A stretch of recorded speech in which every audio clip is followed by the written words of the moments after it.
So that was the funniest joke ever told. I can't breathe. So Peleg, we're saying by his name, it's a foreshadowing that there's going to be some split here. Yes. Right. Even so before we get to the trot part. We said that you're already farther back when we mentioned his name originally, that his father named him prophetically. Right. His father maybe knew that's Makorber when they named their kid. That I don't know. That is a thing. I mean, I don't know if that's in the Gemara or whatever, but and you see it. It's unbelievable how parents that are going to. So Aver lived 43 years before he had Peleg. Peleg lived 30 years, and we get to the word Shana, number 3. The fact that Peleg had somewhat accelerated his decision to marry as compared to his father was because he appreciated the importance of a year, and he desired to utilize the time for a positive accomplishment, as shown by the stabilizing shape of the reading mark. So this word Shana, year, is used to imply that he valued his time, and that is what gave him stability and gave him something that his father did not have. So this is one of the ways that he's distinguished himself from his father and separated himself out. So are we going to say that every time Shana has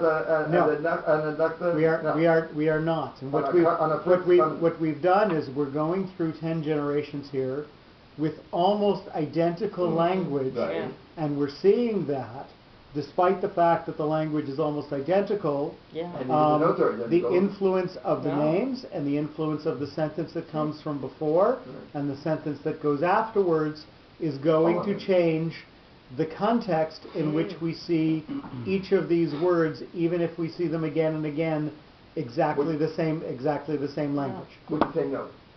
Exactly the same language, either with the same note, or again we're going to make different references when there are different notes. No, but that's obvious. But I'm saying.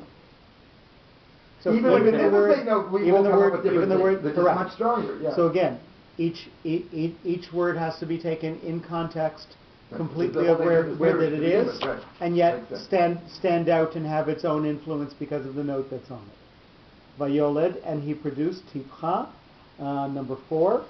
He was living by this attitude, and he produced a son to continue the traditional principles as stressed by the reverse inclination of the directional reading mark. So, him having progeny is referenced backwards. So he's going to try to take the things that he has learned from before and continue to pass them on. Et Re'u, with Re'u, number 5, intending to create with Re'u a model of nobility, Peleg did not say, this is again the stabilizing substitute, Peleg did not save time nor effort investing in his upgrading and making him his father's representative as his firstborn. So, he did not say, what does that mean? He did not save time. Is that a good thing or bad? He did not, what's save time mean? It means he invested in him. So it's a good thing, not save time. Oh, he didn't waste time.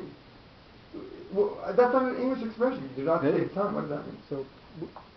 So what I think it's referencing is back to the same concept that we said, that he had his son earlier than his father. So he was very much quick to implement, very much to the business of. So again, we're saying that this is to his merit, certainly. I would say he didn't waste any time or effort, and he got to the. Or didn't withhold. Did not say that doesn't sound good English, but English wasn't his first language. But okay, whatever. So, as we read through the pasuk with an exaggeration of the pauses, we're going to notice that the first phrase, Vayechi Peleg, that Peleg lived, is going to be separated out from the Shloshim Shana, and Vayoled is referencing the past, so it's going to be separate from what Re'u might do later. So again, we're going to separate out Re'u from what his father did.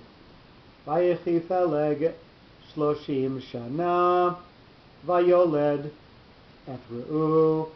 This might be worthy to know is that I know from Hirsch, Re'u is like Kamocha, and he connected, that there's no harm in Hebrew. So how does Re'echa Ro'etzon?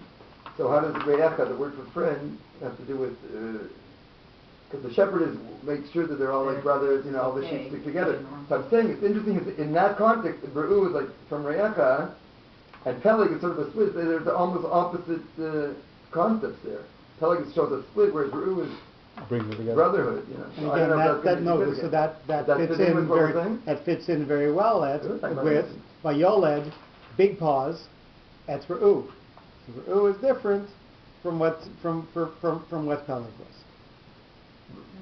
So is that a good, because it's telling a good guy or a bad guy? Because he was different than his father. Well, we'll see. Okay. So we'll continue on. Yeah, because Re'u also could be from Ra. It depends what, or I don't know. Okay, let's see. We are on verse 11-19. Vayechi Peleg, and he lived Peleg, number one. This is a Rivi'i, so this is going to sort of make this word stand alone. He continued the in-course of his father's precepts, and he lived Peleg by adhering to pre-established rules, as indicated by the shape of the reading mark. What's the in-course?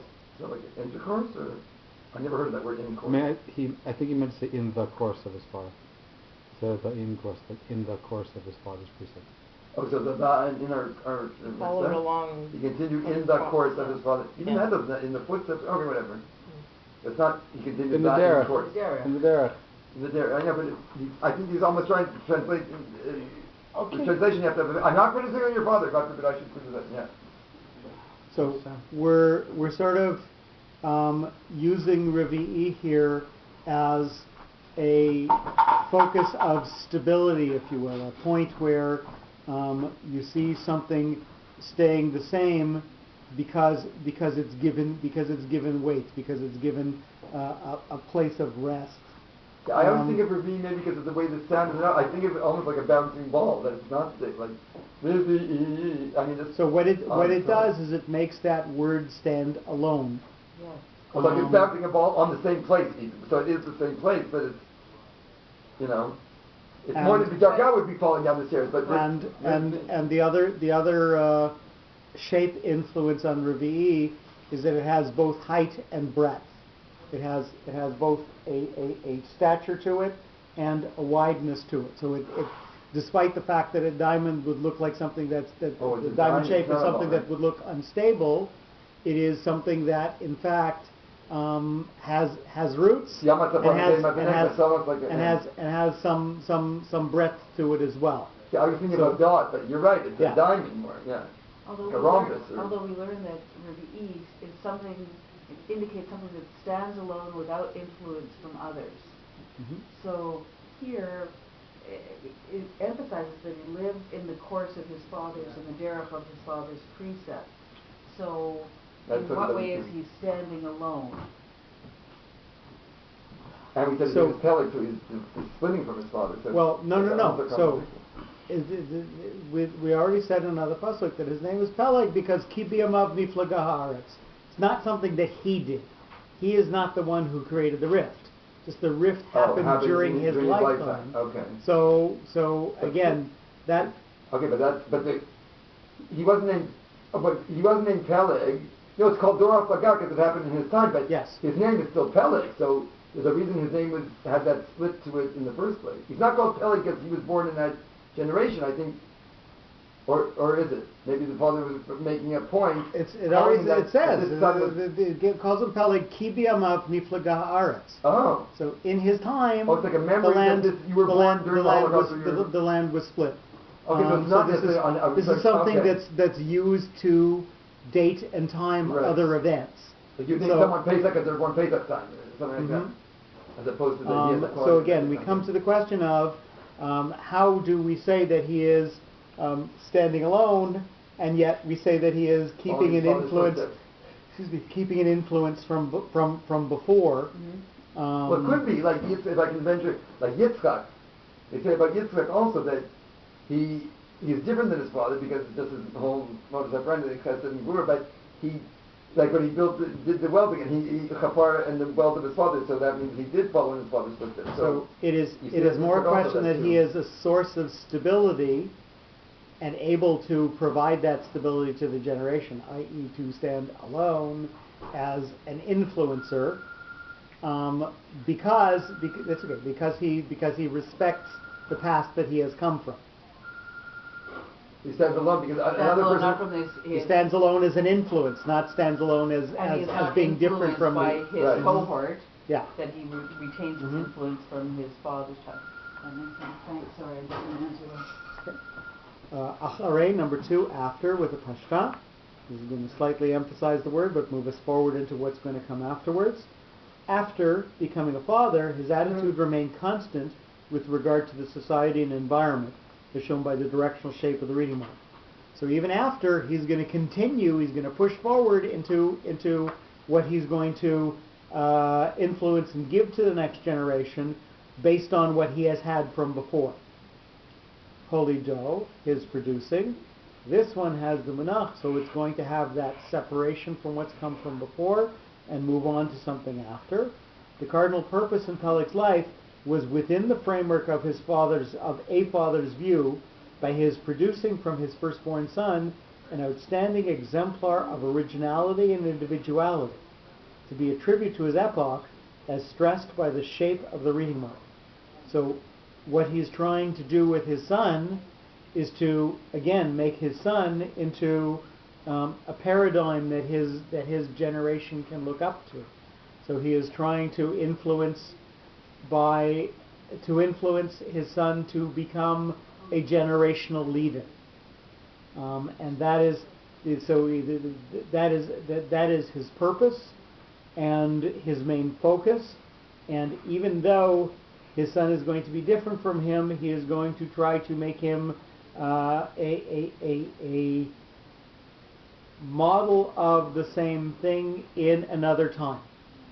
So it's how is that expressed by the reading? Like the reading so the reading mark is going to say that he's going to be his son is going to be in a different time, but he's going to be servicing the same purpose in a different time. And a munach. So it's going to be separated out. So he's going to be at a different time, his son, but he's going to continue on with what his father's model for the type of person that you have to be. Et re'u, with the katon, with a 2-part note, the 2 dots on top of each other. It might be a little. Re'u is a katon. So if it's a little difficult to see in your text, you can make that. Well, that is what it is, and whether the printing and what it is are. Right, the printing. So because it sounds like on the other page I see it more separate than that. So again, Re'u is a katon, is that 2-part note, 2 dots, one above the other. Number 4, and if it's difficult to read in your text, you can certainly correct it. Thus, with Re'u, his father endeavored to make him an asset for his contemporaries and for himself, as pointed out by the bipartite shape of the reading mark. So what he is trying to do with his son is both to model him to be like his father, i.e., to be a source of stability to whom the generation is going to turn to, but also to foster in him what is appropriate for his time. So he has his internal consistency and his external consistency, his ability to be himself and his ability to take that sense of himself and to pass it on to his generation so that they can learn from his stability.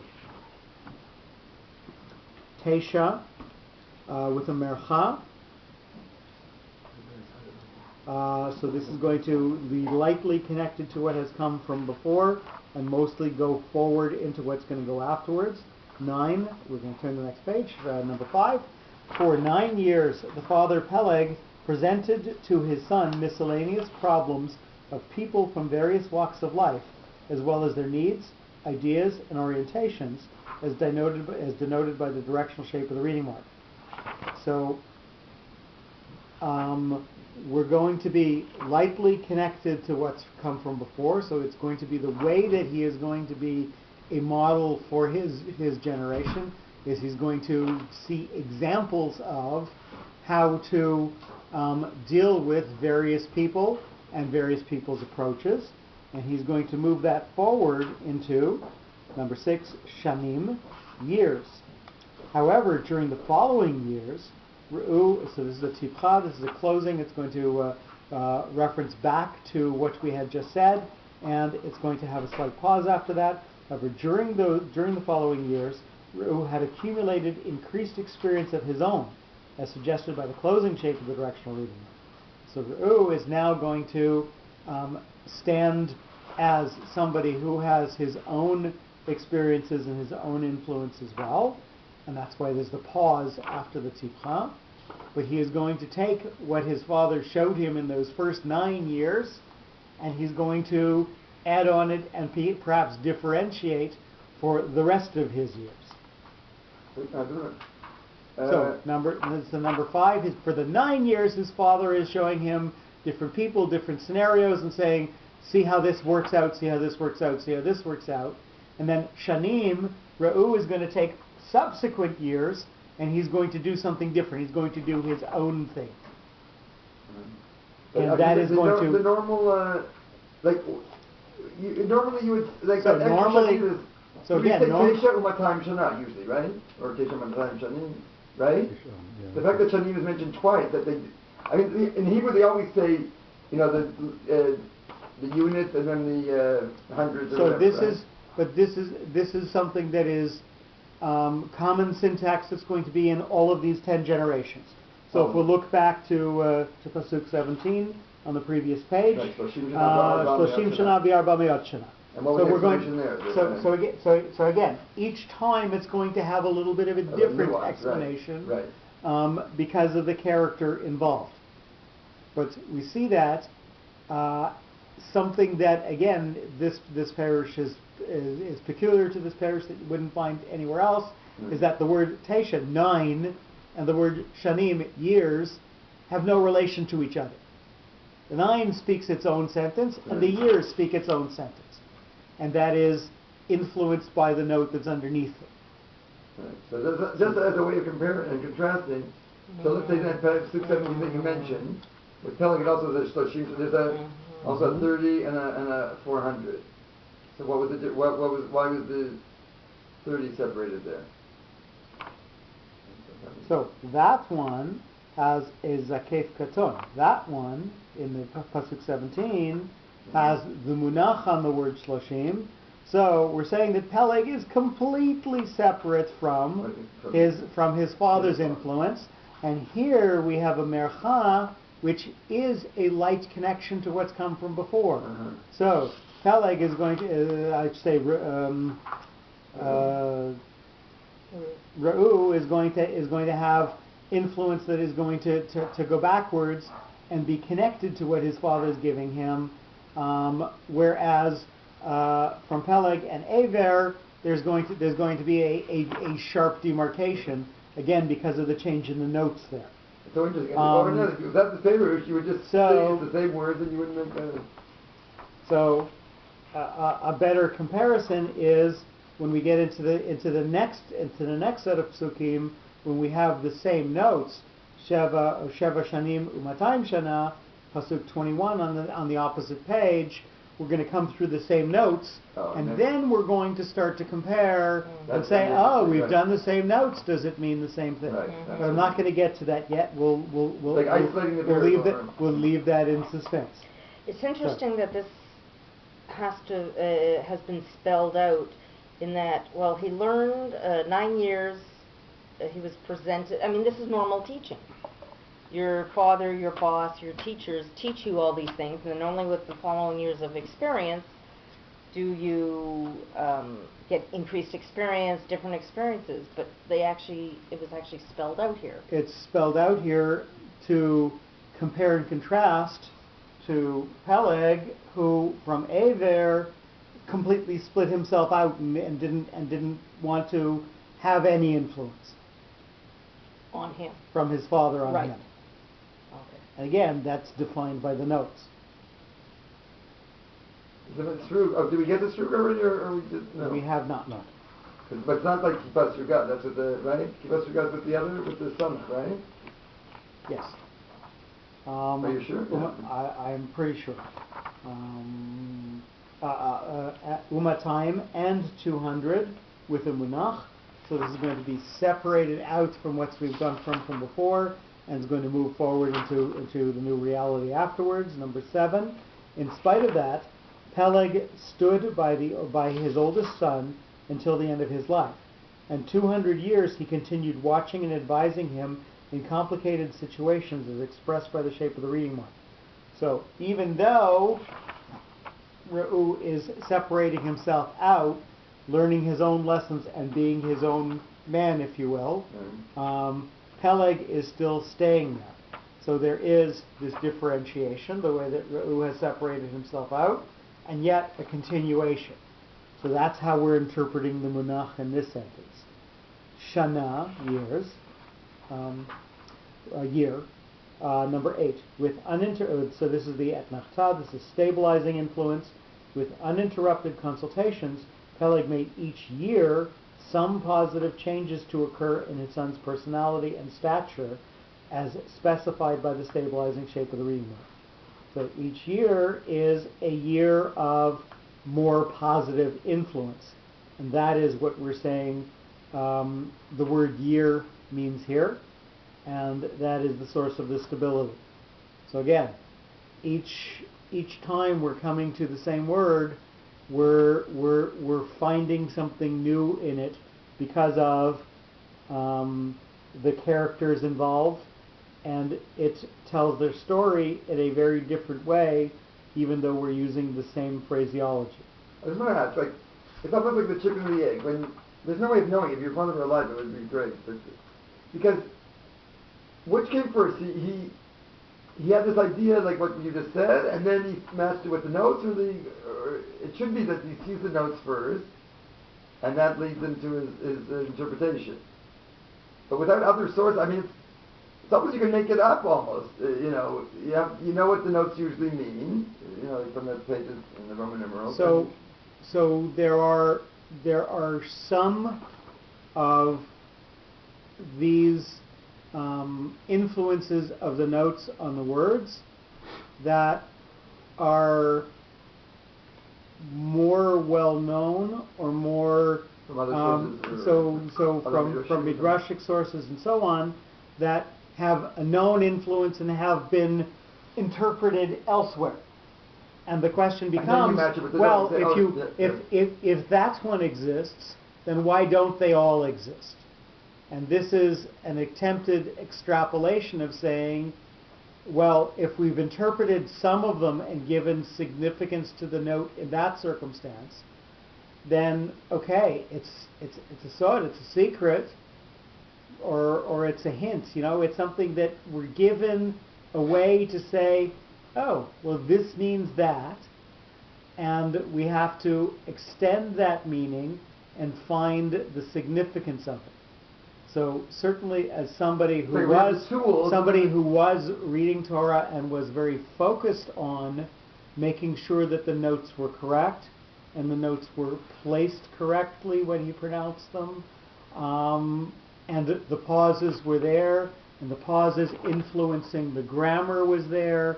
So all of a sudden, you're putting all of this time and effort into something, and something that requires that much attention and that much time and effort would be very odd if it didn't have a significance, especially when you're talking about Torah, which is layer upon layer upon layer of significance. So it's amazing that there's all this time, there's not that many, there's no Perushim that's on the Trump so much. Like, it's amazing, it's such a big it's not, people.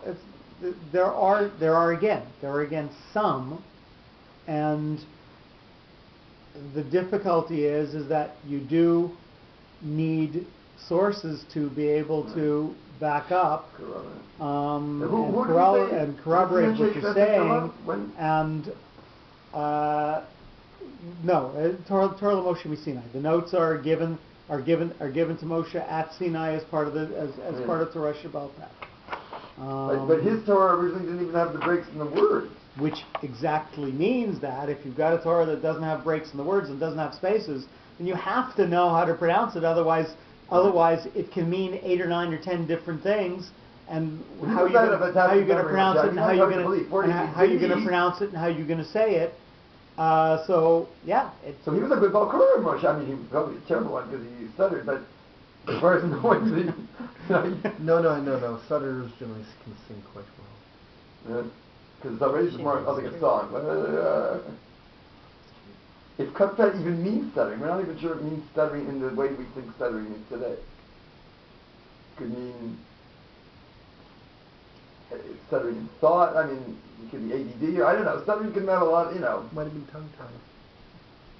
Or palate. I mean, it could be so many things. Ross put time. Right, I'm circumcised person. So. Do you know what Aviva Zornberg Gottlieb is? I'm sorry? Aviva Zornberg Gottlieb. I do not. You never heard of her? How about you? Yeah, she was in Toronto. I heard her twice. She's fantastic. I have all her books. Okay, and who is she? Oh, she's brilliant. She's her father. She was from England originally. Her father was a Gottlieb, was a big Dayan, and she's a firm woman. I studied with her 30 years ago, so that's I thought maybe. And again, her significance is. She's like an Achaloevich. She lives in our time. She's had a PhD in English literature too, with a psychoanalytic bend, and she's written a book on Bereshit and Shmot and Bamidbar. She hasn't done Varn yet, and since she does more narrative, she doesn't. That's why she skipped Vayikra, I guess. And for instance, just to be a little taste of it, her book on she brings secular sources like poetry and stuff because she's English, and she calls her book on Bamidbar, bewilderment, something like that. So like from wilderness, and she places the language, and she brings Midrashim and all from is it? Never heard of her. She's a big scholar. They call her the rock star of Torah scholars. And her way about her. Did you study her? Where did you come in? She taught for Rabbi Gold's Jews and college of adults, for Brosseners, and very well known in Israel. She travels all around the world. What? Let's finish. What? No, but there was something reminding me because we're. Oh, Michael, okay. No. So just to say that there certainly is more depth that needs to be explored in Torah, and it certainly is not a study that has been completed or has been finished. Right. And when you look at things like the Bible codes and so on, things that are not interpretable until after an event has happened, and so on. So certainly there are things that are there and yet to be discovered, right. And the question becomes with each one of them, how do you decide whether there is validity or not? And the closer it can come to referencing each thought that is expressed, the more reliably you can take those interpretations. And it always is a difficulty when you have things that are extrapolative, like this Perush, and yet there is so much of it that seems to ring true that you don't want to marginalize the effort without seeing the scholarship behind it and the depth of learning that the person had. And despite the fact that we don't have a big bibliography that's 5 times the length of this book, I do think that there is more behind this than just an opinion, right. Or an extrapolation. It is difficult to say, and I think, as far as I know, there is no, like, the handwritten manuscripts are still are not available. So again, in that whole garage there's nothing. There must be. I'm sure. Okay, I sound like the police now. Okay, yeah. Like when he gives you a look, he's very man of few words, but when he gives you a look, it's daggers. Yeah. Okay. Who died? Wait, who died this week? Someone died. No, you just said someone important. But who was it? Just say it. Because I can't come through it. You said it tonight. Someone died. The mother of Levin. No, that was just someone else, like a famous person. Oh, what's that? Kidder. Margaret Kidder. Okay, I can go on now. Okay, now we can continue. And he produced, number 9, Vayoled with a Mercha, so this is lightly connected to Wait, what's where are we come now? from before. We are 11, 19, number 9. Okay, I take that, okay. So this is a Mercha that's lightly connected to what's come from before, but mostly sweeping us forward into what's going to go afterwards. Not only did Peleg devote his exclusive attention to Re'u alone, but also he attended to other activities of his life, and he produced more children as illustrated by the directional shape of the reading mark. So, again, there is certainly connection to what he is doing with Re'u, but he is also going on and doing other things. Banim with a tikha, so this is going to close the thought of what will come from before and have a slight pause after it. By his logical approach to various circumstances, Peleg also instructed his sons to find the simplest way in solving their problems, applying independent judgment after receiving comprehensive suggestions from various sources, as conveyed by the closing shape of the directional reading mark. So what we're saying here is that he is giving